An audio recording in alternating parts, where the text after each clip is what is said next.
tal? Es un placer estar nuevamente con ustedes esta tarde en Cuarto Poder. Hoy estamos, ¿qué fecha es hoy? Ya precisamente 21 de noviembre de 2023. Bueno, ya estamos finalizando el 11º mes de este año.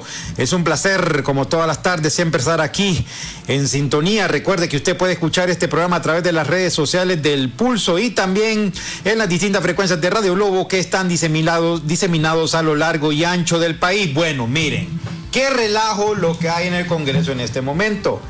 La oposición, alrededor de unos 65 diputados, no los contaron todos, estaban ahí sesionando extraordinariamente porque están convocando para la elección del nuevo jefe del Estado Mayor Conjunto, los titulares del Tribunal Superior de Cuentas, los comisionados de la Unidad de Política Limpia y en paralelo estaba la comisión permanente que dirige el titular del Congreso, Luis Redondo, haciendo exactamente lo mismo.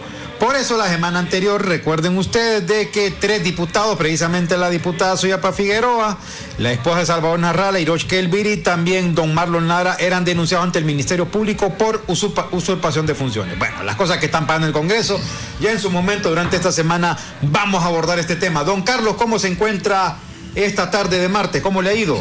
Muy bien, Brian Flores. Amigas y amigos, sean bienvenidos a esta emisión de Cuarto Poder. Les saluda Carlos Paz, Elvin Silva, en los estudios de Globo TV Honduras, la compañera Ana Godoy en producción y Rona López en los estudios de Radio Globo. Amigas y amigos, radioescuchas y televidentes, audiencia en general, voy a compartir brevemente mi experiencia de estudiante universitario. Yo cuando fui estudiante universitario, las elecciones en la universidad eran de fraude, de disparos, de armas automáticas y de granadas. El centro de estudios, que debe ser el espacio del debate, de la discusión y de reconocimiento a los méritos de la academia, no ha cambiado mucho de esos 30 y pico de años que yo estuve en la misma. Solo que ahora se han creado una junta de dirección universitaria que se planteó en la cuarta reforma, pero que no hemos visto los hondureños el producto, los resultados de la inversión que hacemos en la misma. Sigue las irregularidades de la antidemocracia. ¿En qué sentido?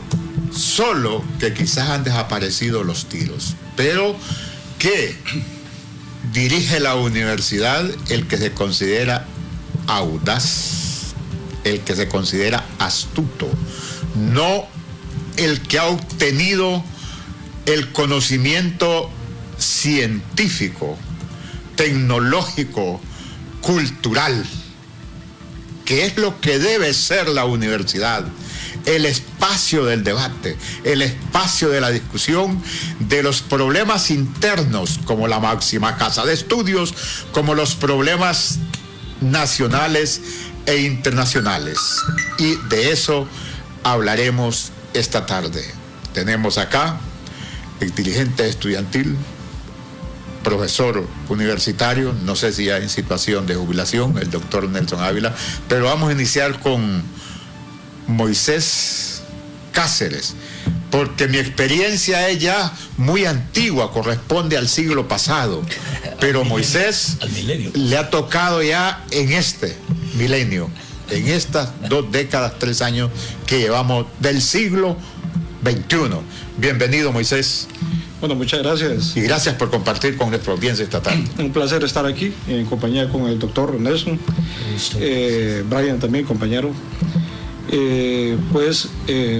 Darles las gracias por la apertura de este espacio. Si bien es cierto, pertenecía al movimiento estudiantil entre el 2011 al 2015, que al final del 2015 hice mi despido del movimiento estudiantil cuando estaba haciendo mi práctica. Y Julieta me expulsó de mi práctica universitaria en la universidad en el 2015. Y luego fui al Estado a hacer la práctica y me expulsaron también allá por mis posiciones políticas e ideológicas, el cual retrasó mi proceso de graduación. Al final terminé con una tesis. Si bien es cierto, soy de esa época, sin embargo he hecho 1000 lecturas desde los orígenes del movimiento estudiantil, al pasar por las distintas décadas del surgimiento de la FEU y la conquista de la autonomía, el papel del sector estudiantil en esa conquista. Y abordo la temática desde el año 2000 hasta el 2017. Y actualmente estoy haciendo mis lecturas también sobre la problemática actual que tiene que ver con la gobernabilidad y la gobernanza universitaria. Doctor Nelson Ávila, bienvenido. ¿Por qué estamos tratando este tema? La universidad tiene un interinato en su mandato desde hace como 6 años. Y esa famosa Junta de Dirección Universitaria, que es la que ahora interviene para elegir las autoridades, antes eran los claustros de profesores los que hacían ese mandato, pero ya les describí cómo se elegían las juntas directivas estudiantiles y los decanatos bajo fraude y bajo disparos. Pero doctor, bienvenido para compartir esa situación que atraviesa la universidad ante la elección de un nuevo rector. Muchísimas gracias por esta invitación, y para mí siempre es un honor dialogar sobre un tema fundamental como este. En realidad yo nunca pregunto cuando me invitan hacia qué tema voy. Yo creía que hoy iba a ser sobre el tema de las elecciones en Argentina y los resultados para Honduras, posibilidades para Honduras, etcétera, etcétera, pero me parece este tema es capital. Yo viví exactamente lo que el amigo Carlos Paz, el amigo Brian planteaba, específicamente. Recuerdo cuando yo tenía 17 años y medio aproximadamente, que fue cuando yo ingresé a la universidad. Yo había sido dirigente estudiantil en la secundaria, y yo comencé a ser universitario, pero trabajador, estudiante. O sea, yo trabajaba de las 8 de la mañana hasta las 4:30, 5 de la tarde, luego salía corriendo a tomar el bus hacia la universidad, y 3 clases eran las que podía llevar en la noche, y luego tenía por la mañana también otra. ¿Y por qué digo esto? Bueno, por una sencilla razón, porque aún así me quedaba yo al final para los escrutinios. Y mi primer escrutinio lo recuerdo justo en el, ¿cómo es que se llama, Moisés? El aula principal, precisamente, el aula principal que siempre fue nuestra, ahí por donde estaba lo que nosotros llamamos el edificio 1 en aquel momento, ¿verdad? Exactamente, sí. Por ahí. Y mi primera experiencia fue a las 11 de la noche, que llegaron unos enmascarados, uniformados. Ahora algunos de ellos son diputados, claro. Hay otro que fue diputado del Partido Nacional. Y otros son profesores universitarios. Exactamente, por eso es que eran profesores universitarios, algunos de ellos que andaban con estudiantes, en este caso del Frente Unido, ¿verdad? De ellos, y se robaron las urnas. Lo recuerdo, y pleitos de esta naturaleza, lamentablemente, que deberían ser cosa del pasado, porque yo sí creo que la universidad, tal como se dice, debe ser luz, pero la universidad más bien se ha convertido, sobre todo desde 1983, que fue cuando no fue posible, 83-82, que fue cuando el doctor Juan Almendares Bonilla fue sustituido precisamente por un candidato del militarismo de la época, Osvaldo Ramos Soto. Y yo diría que los 3 periodos que yo viví precisamente con Cecilio Zelaya Lozano, economista, rector, y luego lo siguió Jorge Arturo Reina, y posteriormente a Jorge Arturo Reina fue precisamente Juan Almendares.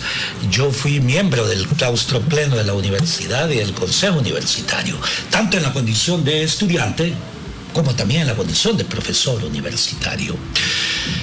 Y puedo decir que tengo esta enorme obligación con la UNA, y por eso yo he participado en este proceso a sabiendas de cómo son las cosas, cómo son las decisiones, cómo se adoptan las decisiones de nuestra nación, y al mismo tiempo el hecho de que en nuestro país las cosas funcionan entre la legalidad, la ilegalidad, o la aparente legalidad y la ilegalidad. Si usted, a pesar de que usted considere que haya elementos no legales, queda fuera, está fuera del proceso. Y aunque esté con algunas interrogantes sobre la legalidad, y entra, bueno, tiene alguna posibilidad de lanzar algunos diálogos como este. Y fíjese que aquí terminó. El problema en la universidad es que desde el 2004, creo, Moisés maneja muy bien esos detalles, cuando se modificó la ley, se eliminó el poder estudiantil. Hablemoslo claro. ¿Cuánto es el poder que tienen los estudiantes en este momento en el Consejo Universitario? Tiene 1/3. ¿Quién tiene 2/3 del poder? Las autoridades. Ahora, ¿qué significa 2/3 frente a 1/3? El 1/3 no existe. Hablemoslo claro. Entonces, la totalidad del poder está en manos. Eso es una mayoría aplastante. Claro, es una mayoría aplastante que, como mayoría aplastante, lamentablemente, violentó lo que yo viví, y que sobre todo muchos profesores y estudiantes de fines, en este caso cuando se obtuvo la autonomía universitaria, fue cuando se planteó la necesidad de la paridad estudiantil. Y yo viví esa época de la paridad estudiantil y creo que fuimos dirigentes estudiantiles responsables en la época con esa paridad estudiantil. Entonces nos encontramos ahora en una circunstancia muy especial, una universidad disminuida, si no mal recuerdo, antes de la pandemia un poco más de las 90.000 personas, y ahora estamos a menos de 60.000, ¿no es cierto? Estamos a 56.107. ¿Verdad? Oiga bien, 56.000. oiga bien, en vez de crecer la matrícula, ha disminuido drásticamente. Exacto. Y antes de la pandemia, Moisés, por favor. En 2019 estábamos a 63.092. En el 2019. 63.000. ¿Y en el 2018? 2018 estábamos a 81.000. ¿Y en el 2012? 90.000. Sí. 2016. 90.700. 2017, perdón, 2017. 90.385. Perfecto, o sea, bajamos de 90.000. Bajamos de 90.000 a 56.000. ¿Cuál es el problema de ahí? ¿Cuál es el problema fundamental? Vea, Honduras es paradoja. Honduras junto con Brasil son los dos países con la peor distribución del ingreso en América Latina. Son los más desiguales. Son los más desiguales, así es. Desigualdad significa, para quienes nos escuchan, que pocas familias concentran la inmensa mayoría de la riqueza de una nación. Y esto se puede ver reflejado incluso hasta en ese tema que acaba de mostrar Moisés. O sea, claro, hablamos de una reducción casi cercana al 45%. Así es. Y lo que quiero plantear es que un hecho de esta naturaleza no solamente hay que verlo como una disminución del número de estudiantes, sino el enorme problema es que aumenta la desigualdad en Honduras. ¿Por qué? Porque la desigualdad es oportunidades, o sea, es carencia de oportunidades. Correcto. ¿No es cierto? En la medida en que tengamos nosotros estudiantes universitarios, le aumentamos a la sociedad en su conjunto, a una buena cantidad de miles de familias, las oportunidades precisamente para disminuir esa desigualdad. Entonces, desde esta perspectiva, estamos pasando por una de las crisis, yo diría, más complejas, más graves de la historia, yo diría, autónoma de la Universidad Nacional, caracterizada por la preeminencia de la no academia, porque en realidad la mayoría de los rectores que fueron impuestos desde el militarismo en 1983 hasta la época, todos a excepción de Julieta, fueron puestos por el Partido Nacional.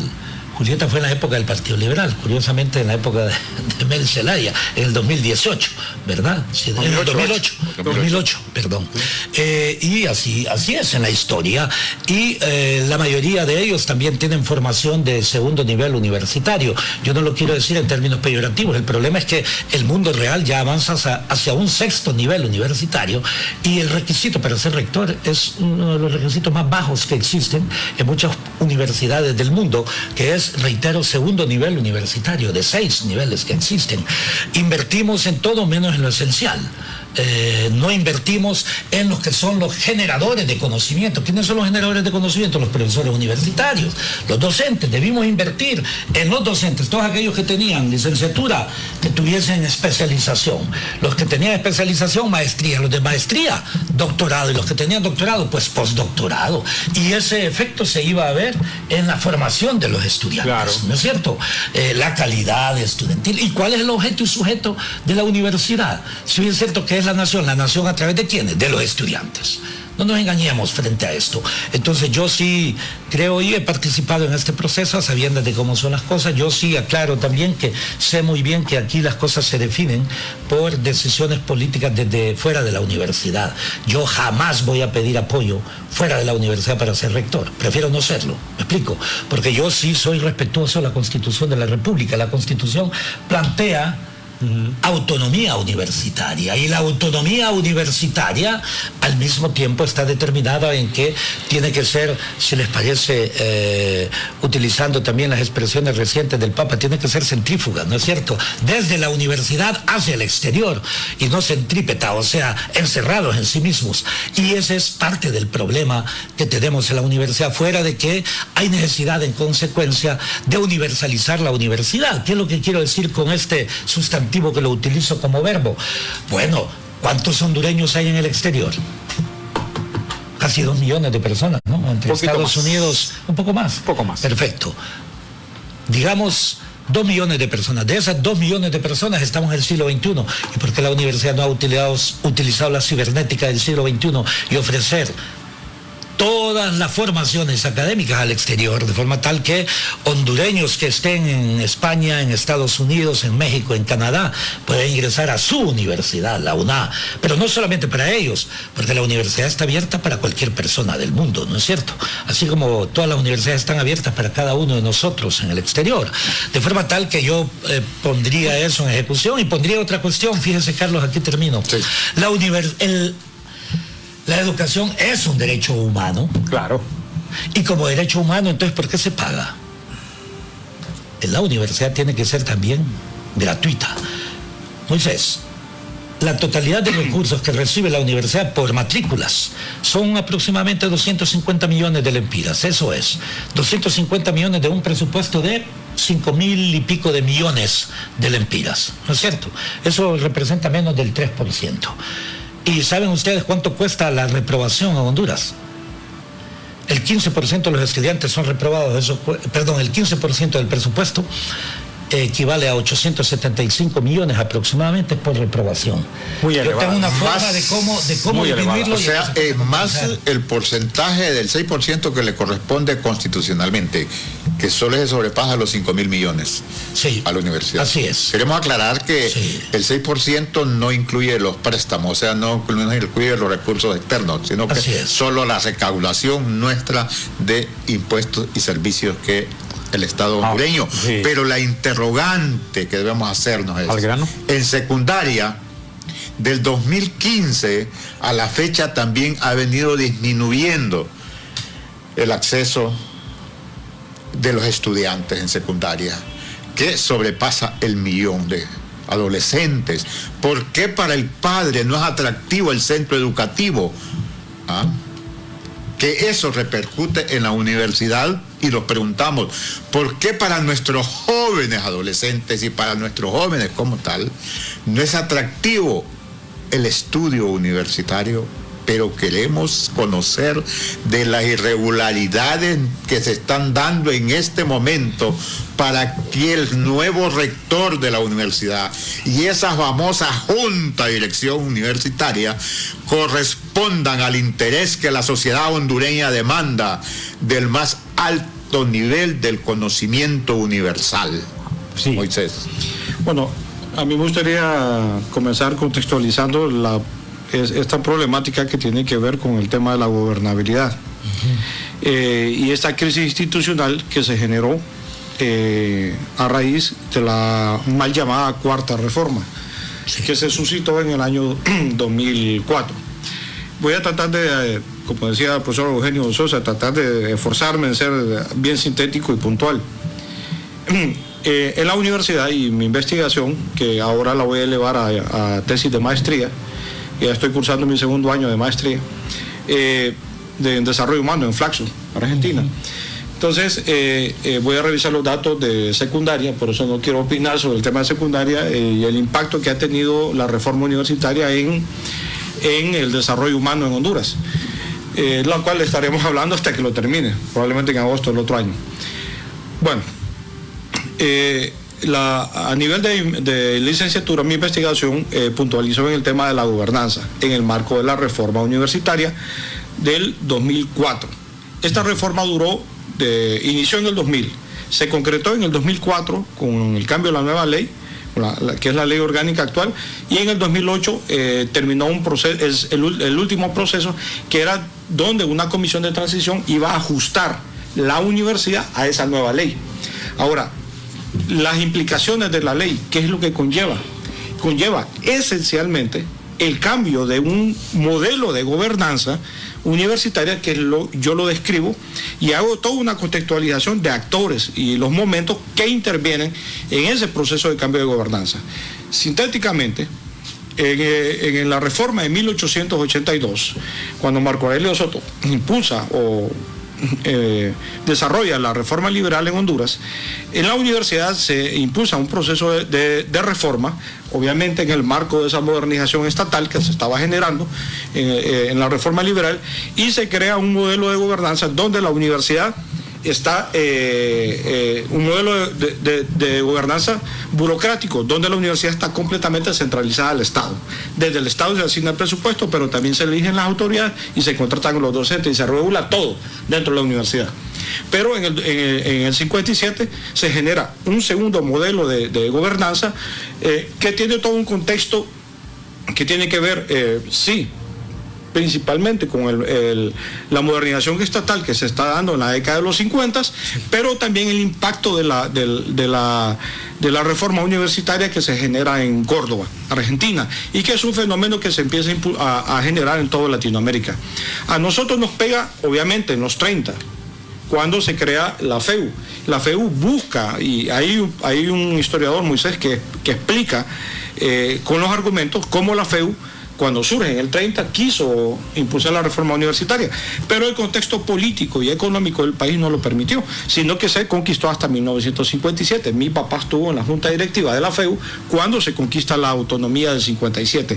Ahí, en esa autonomía, en esa ley, que es la primera ley orgánica de la universidad, se instala un nuevo modelo de gobernanza, ya no burocrático, centralizado del Estado, sino autónomo, que se conoce como un modelo colegiado, de gobernanza colegial. ¿Por qué colegial? La pregunta ¿por qué colegial? Es porque eran dos estamentos colegiados, que son el estamento estudiantil y el estamento docente, quienes determinaban la política universitaria, quienes decidían quiénes eran las autoridades, votaban los estudiantes y los docentes para elegir las autoridades. Presupuesto, política, toda la política universitaria la decidía ese modelo colegial, docente y estudiante. Duró 47 años ese modelo de gobernanza, hasta que viene la tercera reforma, mal llamada cuarta reforma, que se da en el 2004, y ahí es donde yo profundizo y hago todo un análisis contextual y de actores que participan en este proceso de reforma. Ese modelo que se instala se conoce como el modelo de gobernanza de partes interesadas o de partícipes externos. La pregunta es ¿por qué? El argumento. Yo utilizo el modelo de análisis de Joaquín Brunner, uno de los eruditos latinoamericanos sobre las universidades chilenos, y en ese modelo de partícipes externos, ahí participan actores externos, principalmente. Me refiero al Estado, me refiero al Poder Ejecutivo, que era Maduro, el presidente, Ricardo Maduro, el presidente del Congreso era Pepe Lobo y el secretario del Congreso era Juan Orlando.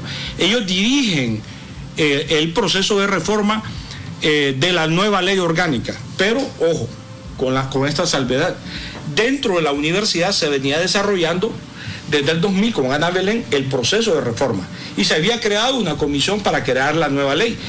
Ese anteproyecto se creó en el 2003 y para poder tomar control desde adentro de la universidad en el 2003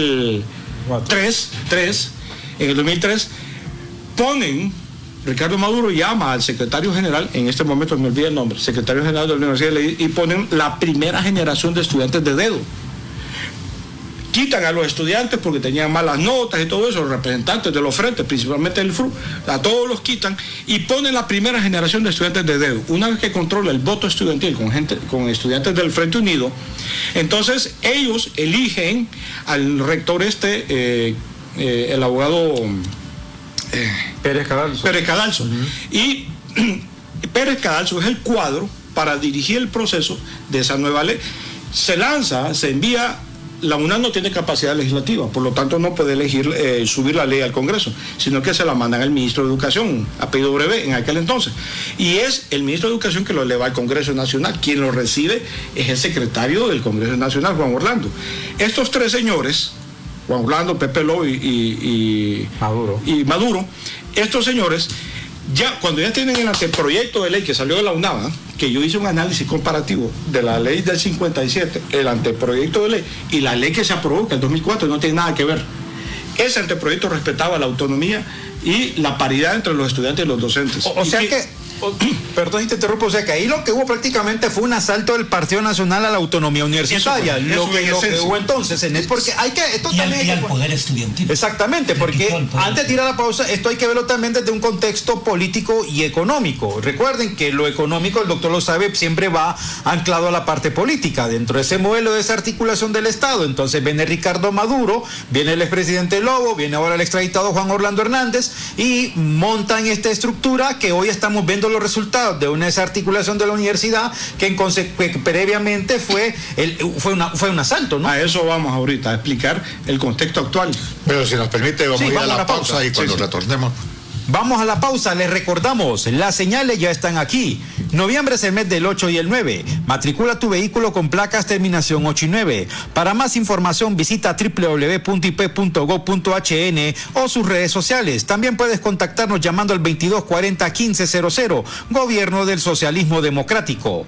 ¿Necesitas abrir una cuenta de ahorro pero no tienes tiempo de ir al banco?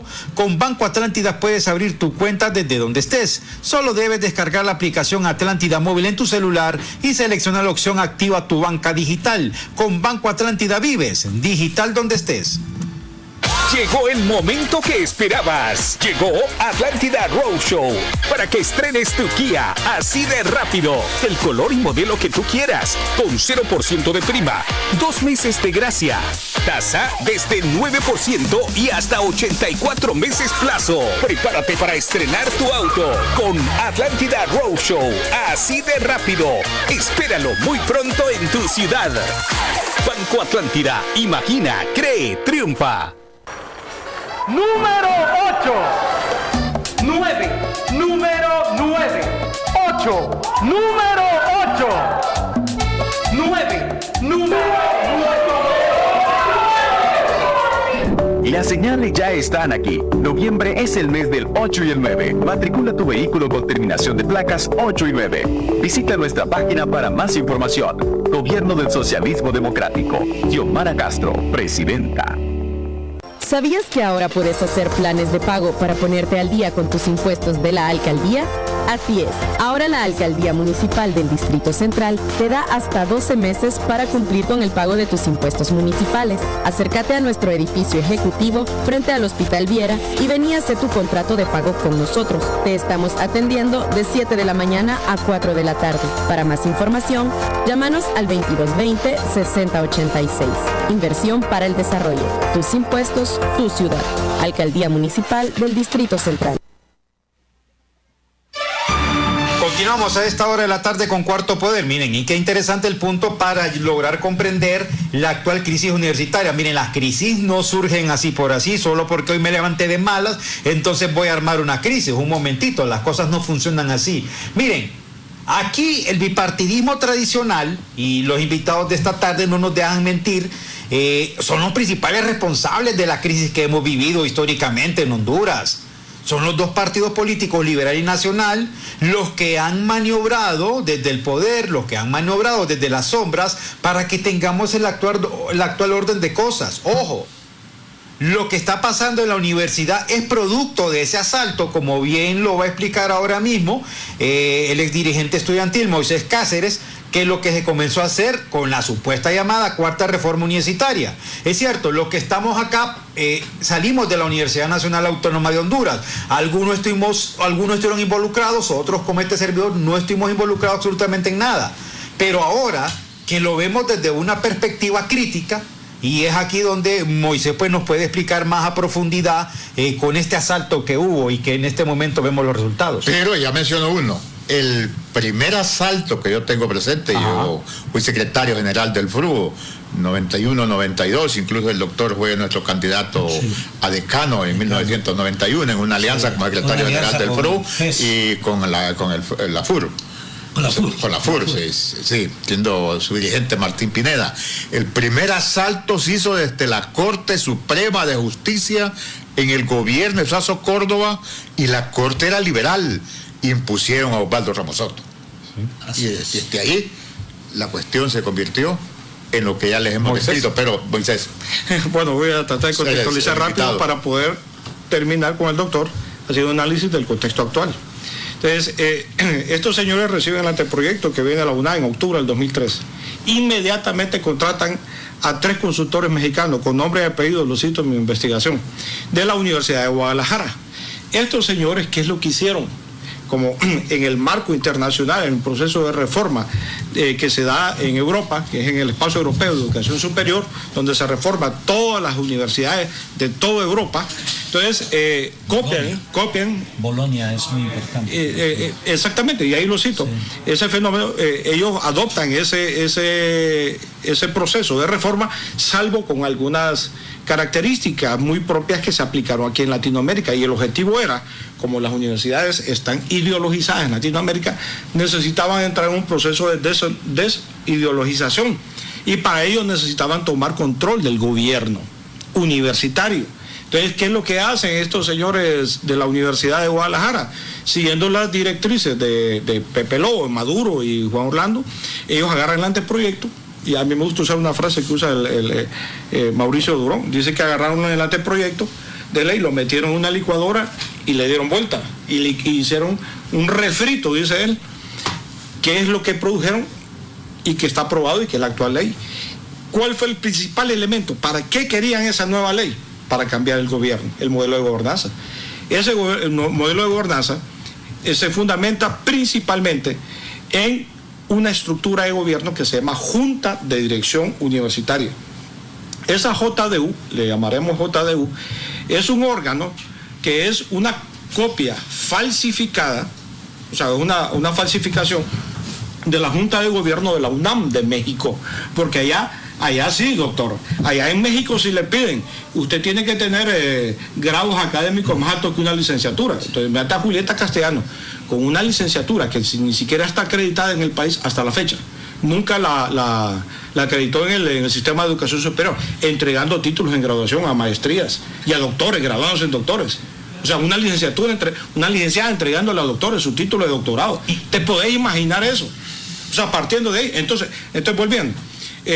Crean la JDU con una falsificación de la Junta de Gobierno de México, pero acá los requisitos no le exigen los altos grados de universidad. Lo que ponía el doctor en hace poco. Allá en México les exigen tener libros escritos de investigaciones y ser docentes activos, ¿me entiendes? O sea, académicos de alto nivel. Acá no se lo exigen a los miembros de la JDU. ¿Para qué crean la JDU? Y en esencia, y termino con esto, la JDU la crean con el único objetivo de tener control de la universidad, de la política, del gobierno universitario y de todo desde afuera, desde el Estado, desde el gobierno hacia adentro. Para eso se crea la JDU, ¿me entiendes? Para eso se crea la JDU. Y desde ahí se ha controlado todo el gobierno universitario. Pero remueven a Julieta, pero ponen a un cuadro. Herrera es primo de Mauricio Oliva, el expresidente del Congreso Nacional, del Partido Nacional. Entonces simplemente lo puso, ¿me entendés? Porque ellos están en el poder. Ahora podemos analizar el contexto actual. Esa es la interrogante que necesitamos, la actual. ¿Qué se está haciendo? El por qué Francisco Herrera, rector interino, no quiere dejar la universidad. ¿Por qué esa junta de dirección universitaria es la que controla y manipula el gobierno universitario? Doctor. 5 elementos que me parece importante como diagnóstico para poder determinar la perspectiva, o sea, el qué hacer en la universidad. Primer punto, la universidad ha perdido, violentando la Constitución de la República, la misma universidad, pero sobre todo los resultados del primer encuentro de la comunidad universitaria que se realizó precisamente en 1975, en la época de Jorge Arturo Reina. En ese primer encuentro se redefinió el papel fundamental de la universidad. grosso modo, era: la universidad existe para transformar la sociedad. ¿Me explico? O sea, no se explica el funcionamiento de una universidad si no contribuye a desarrollar su propio medio. Esto es paralelo a la famosa crítica. A alguno le va a generar alguna roncha especial lo que voy a decir en este momento.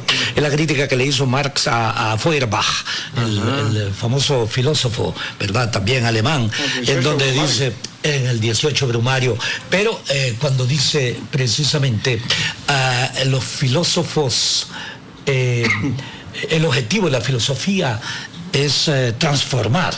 El objetivo de la filosofía no solamente es interpretar la realidad, es transformarla. Entonces, en este contexto, yo voy a dar un ejemplo.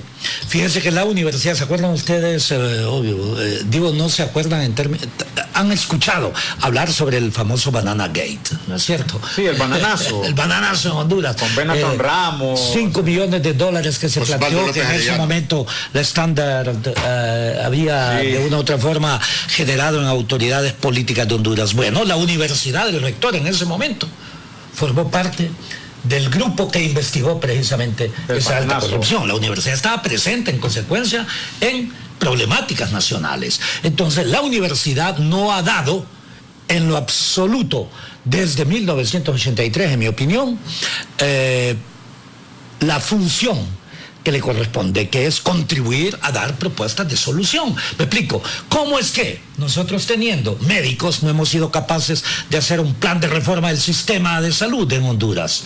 ¿Cómo es que, teniendo economistas, nosotros no hemos sido capaces de hacer una propuesta de un plan nacional de desarrollo en Honduras? ¿Cómo es que, teniendo nosotros al mismo tiempo administradores de empresas, no hemos sido capaces de dar una propuesta sobre el mejoramiento de la eficiencia del sector público, de las empresas parapúblicas? ¿Cómo es que, teniendo ingenieros civiles, no hemos sido capaces de hacer un plan de desarrollo de la red vial?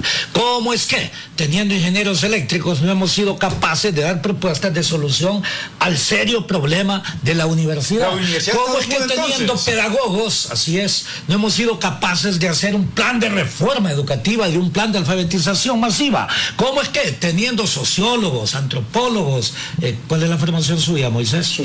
Sociólogos, antropólogos, no hemos sido capaces precisamente de hacer, si les parece, un análisis sociológico, antropológico, etnológico e histórico sobre la sociedad hondureña, para que podamos entender al mismo tiempo algunas actitudes o reflexiones con respecto a su concepción sobre lo que nosotros llamamos política, que es completamente distorsionado? Aquí la política se entiende como el poder personal, por eso es que tenemos peleando ahí lo que la tequiñuela, la zancadilla, la picardía, la perversidad. Eso es lo que pasa entienden. conspirando, pues. Así, y eso es lo que entienden por política, y la política no es eso, para nada, ¿verdad? Entonces, desde esta perspectiva, yo diría, este es el primer punto, que la universidad, doctor, no ha cumplido con esa función. Doctor, necesitamos producir. No, pues claro, es que yo le voy a decir, ¿cómo es que el CURLA, yo estuve en el CURLA hace aproximadamente 2 meses, debería ser un centro de excelencia, no solamente de la UNA, para toda la región latinoamericana y caribeña? Óigame,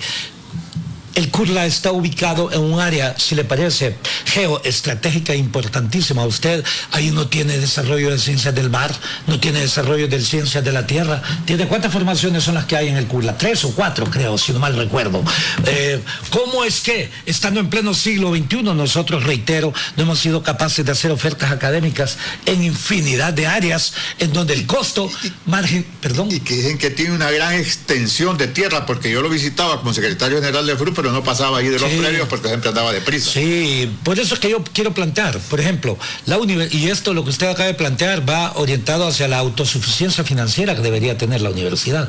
¿Cómo es que el CURLA no produce mercancías de toda naturaleza para competir con el mercado ahí también en calidad, cantidad, etcétera, etcétera, y producir ingresos para la universidad? Capitalista que tenemos en este momento debe estar compitiendo, ¿no? Claro, sin duda alguna, en calidad y todo lo demás. ¿Cómo es que no hay desarrollo de cultura orgánica al mismo tiempo que es importante también para la salud, y que a nivel internacional, por podríamos inclusive generar exportaciones. La universidad podría, en consecuencia, ser financieramente autosostenible si nosotros en realidad orientásemos la universidad también a un enfoque, se les parece paralelo de esa naturaleza, pero el objetivo fundamental es que la universidad haga propuestas de transformación de la sociedad. Que nosotros no hemos escuchado propuestas. Ese es el problema, ese es el problema. Y mire, y sabe que es lo peor de todo, que hemos visto a la universidad en declive o en una franca caída desde el momento en que asume Julieta Castellanos.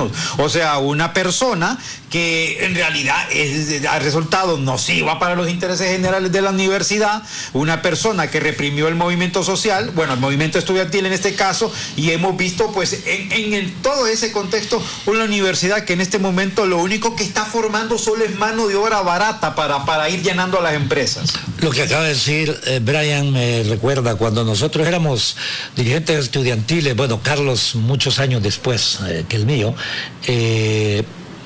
era una pesadilla pensar para algunos que pudiesen ingresar a las instalaciones de la universidad, ¿verdad? Aún en las dictaduras militares que hubo, jamás osaron ingresar a las instalaciones de nuestra universidad. Y después eran las mismas autoridades las que pedían la violación de la autonomía universitaria, en ese sentido reprimir estudiantes. Recuerdo muchas represiones a estudiantes y nosotros tratamos de asumir el papel que nos correspondía también como ciudadanos en esa época, denunciando esa represión al objeto y sujeto de la universidad, que son los estudiantes. Si los estudiantes no participan en la organización de la universidad y en la política universitaria, entonces, ¿de qué tipo de ciudadanos pensamos a futuro va a organizarse esta sociedad? Entonces, el primer punto que vemos es una violación del papel fundamental de la universidad, que es contribuir al proceso de transformación de la sociedad. El primer elemento de diagnóstico.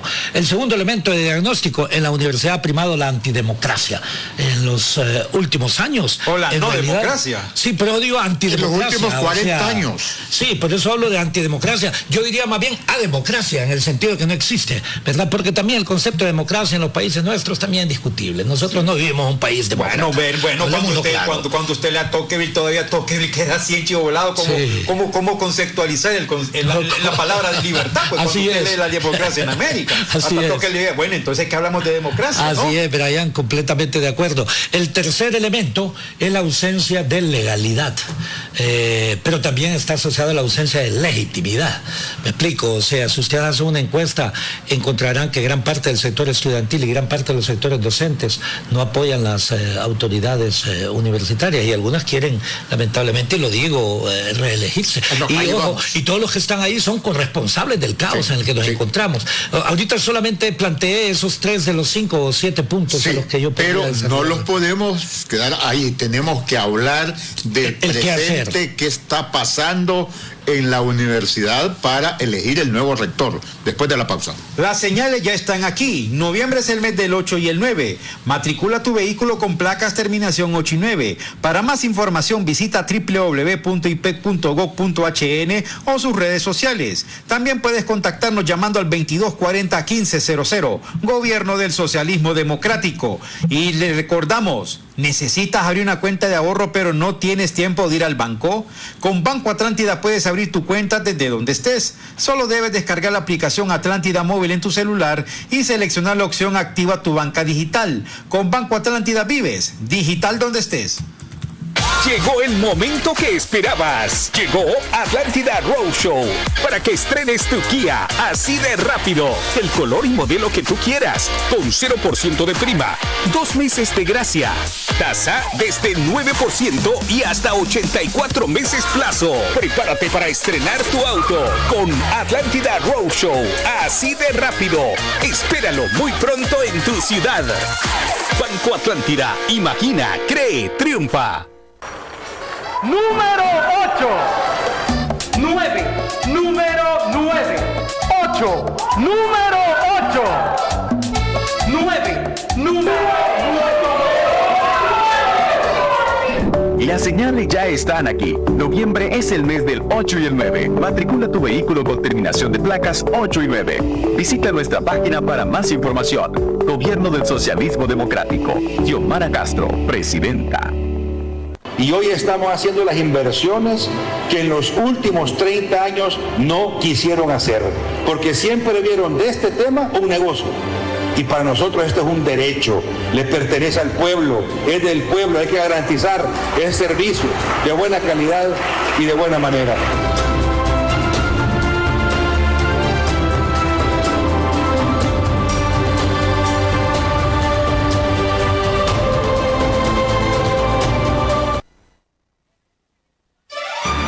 Amigas y amigos, conversamos esta tarde sobre la situación crítica, antidemocrática de la máxima casa de estudios ante, valga la redundancia, de la elección de un nuevo rector. La famosa Junta de Dirección Universitaria que se creó en una reforma para generar la gobernabilidad y poder avanzar en el proceso científico, tecnológico, cultural de la academia, de la máxima academia en Honduras, no ha dado los resultados. Es el instrumento de los agentes externos que mencionaba Moisés, políticos y sectores privados, pues a través del mandato del rector interino. Moisés. Bueno, nos queda poco tiempo ya. Sí, a este señor Francisco Herrera lo ponen, como les expliqué, por la jugada de su primo, que era el presidente del Congreso, Mauricio Olivo. El asunto es que se incumplió con el decreto del 2017 que metió el MEU, que fue aprobado en el Congreso para hacer las elecciones estudiantiles y cambiar las nuevas autoridades. Herrera violó completamente el decreto, pero también obviamente está violando la ley orgánica y todos los procesos administrativos, legales, llámese ley orgánica o reglamento de la ley orgánica, la misma ley, reglamento de la JDU y todos, por el hecho de que él quitó a algunos miembros de la JDU, la Junta de Dirección Universitaria, de 7 miembros, quitó 5 y puso de dedo a esos 5 y los puso de dedo para que lo vuelvan a elegir como rector, porque es la JDU la que actualmente nombra el rector.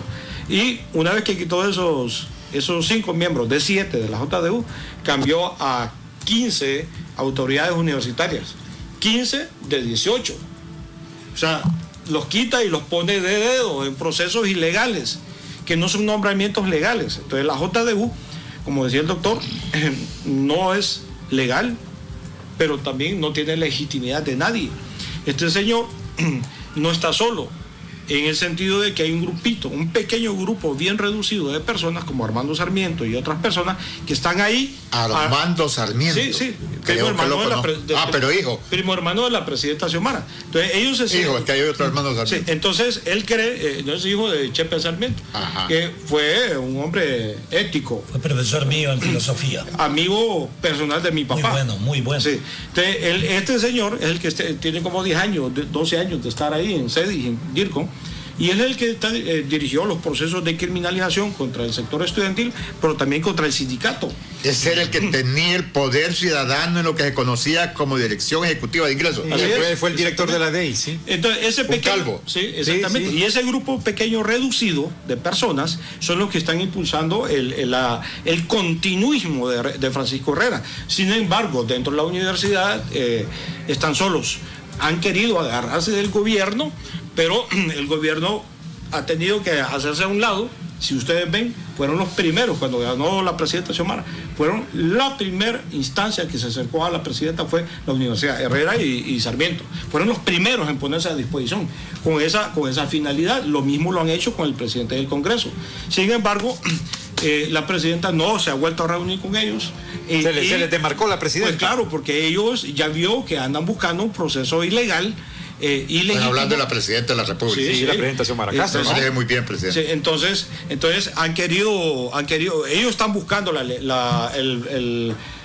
que los acuerpe el gobierno. Hay unos 2 que 3 diputaditos por ahí que están apoyándolo, pero no lo dicen públicamente, sino que no están en contra de eso, de él, de Francisco, que se reelija. Entonces, la cuestión es que hay un recurso de inconstitucionalidad en la sala, sí, que metieron un grupo de docentes. La sala lo tiene en sus manos y vamos a esperar ahorita que resuelvan el nombramiento rector para ver qué hace la sala, si va a cumplir la ley, si va a hacer justicia o simplemente se va a llamar al silencio. la Corte Suprema de Justicia. Y el sector estudiantil, termino con este comentario, tiene el desafío de recuperar la universidad de la mano de estos pícaros, delincuentes. Hay actos de corrupción dentro de la universidad. Estoy indagando sobre el tema de Huawei, de un software que se compró dentro de la universidad y que hasta la fecha ando indagando. Y hasta la fecha no se conoce el tal software de Huawei. Sí, de Huawei. Entonces, estoy indagando, pero no dan información. La solicité a través del Instituto de Acceso a la Información y me la mandaron diciendo que no desconocen sobre el asunto. Y he estado escuchando, como soy un poco lector sobre la situación de la universidad, mucha gente se me acerca, mira, hay otros actos de corrupción, esto y esto. Entonces, el Ministerio Público debería estar investigando tanto el gobierno de Julieta Castellano como a Francisco Herrera, porque hay actos de corrupción fuertes dentro de la universidad, aparte de las violaciones a la ley. Secretaría de Transparencia, si los recursos son del pueblo. Así es. Doctor, ya estamos finalizando. Sí, la UNA es nuestro activo intelectual fundamental. Y ese activo intelectual fundamental no lo hemos usado como corresponde. ¿Por qué? Porque metimos como sociedad, sobre todo desde 1983, el Partido Nacional le importó un comino, la academia le importó un comino, en realidad la ciencia. El desafío, en consecuencia, para todos nosotros los universitarios es poner la academia y la ciencia al servicio de la nación. Hay que transformar la universidad para que contribuya a su vez a transformar la sociedad. Sí, doctor, pero no le echemos la culpa solo a los cachurecos. No. El Partido Liberal ha sido cómplice. El Mundo Orellana, yo impugné el reglamento de 1991 y el Mundo Orellana me dio la razón, pero dejó al rector y todo lo que se había hecho vigente. Sí, no, en eso tiene toda la razón. O sea, lo que yo planteo es que del 83 la casi totalidad de los rectores fueron puestos por el Partido Nacional, a eso me refiero, y no les importó el cumplimiento precisamente de condiciones de formación profesional, pero sobre todo de compromiso por la nación. Conclusión, nosotros podemos hacer que la universidad, en consecuencia, digo nosotros, todos los hondureños y todos los que hemos tenido la posibilidad de ser universitarios en una sociedad. Reitero, Carlos, ahorita usted estaba mencionando el problema de la deserción escolar, pero sabe usted que la deserción escolar, el problema fundamental es la deserción escolar de las niñas, y en una sociedad como la nuestra, monoparental, dirigida por una madre soltera, normalmente el 70% de las familias en Honduras son monoparentales, dirigidas por una madre soltera, y si es analfabeta a futuro, como los indicadores estos de deserción escolar de las niñas, el problema va a ser mucho más grave. Tenemos que generar esa sociedad inclusiva y para ello la universidad está llamada a dar esas propuestas. Conclusión, estamos en un momento que yo espero, varios de estos elementos son interesantes, históricos que Moisés conoce muy bien a detalle, y yo sí espero en realidad que la universidad esté lista para cumplir con su papel histórico, que fue el que se redefinió, reitero, desde hace ahora 48 años ya, o sea, medio siglo desde el primer encuentro de la comunidad universitaria. Y si yo soy rector, le adelanto, es muy poco posible. ¿Cuándo sería el proceso? No lo sé, dicen que diciembre, no lo sé, yo no me meto en estos detalles en realidad porque independientemente de los elementos interrogantes que tengo yo sobre todo el proceso, estoy tratando un poco de contribuir a la unidad de la nación hondureña, y la unidad de la nación hondureña se forja precisamente a través de las ideas, a través, ¿verdad?, del debate. Y yo creo que las universidades deberíamos, yo por ejemplo creo que para seleccionar rector debería ser un debate abierto, sin agenda previa, y preguntar no solamente lo que cada uno de nosotros habrá pensado, qué haría usted sobre la universidad, sino que pregunte qué haría la universidad en esta quinta revolución tecnológica, qué haría la universidad precisamente frente a la necesidad de un proceso de transformación educativa de la nación, etcétera, etcétera. Y abierto. Sí, me disculpan. 20 segundos.